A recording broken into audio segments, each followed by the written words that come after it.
ছিল, কালকে রাত থেকে ভালোই ঠান্ডা বাতাস বইছে।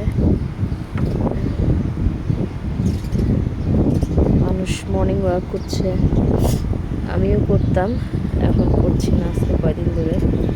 মানুষ হাঁটতেছে। আমার বাসার এই দিক দিয়েও যাওয়া যায়, এটা হলো টনি টাওয়ারের রাস্তাটা। আর এটা হলো আমাদের আরেকটা রাস্তা, প্রাইমারি স্কুলের রাস্তা। এখান দিয়ে আমার বাসা যাওয়া যায়, আসা যায়, সব কিছু করা যায়। এগুলি সব, এটা আমার পাশের ফ্ল্যাটটা, এগুলি সবই আমার পাশের ফ্ল্যাট। এই যেটা আমার একদম বাড়ির মুখোমুখি।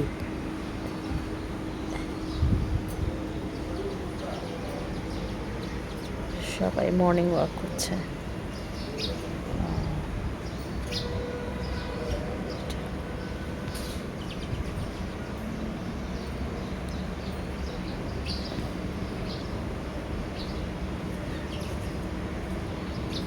সকালের কিছু মুহূর্ত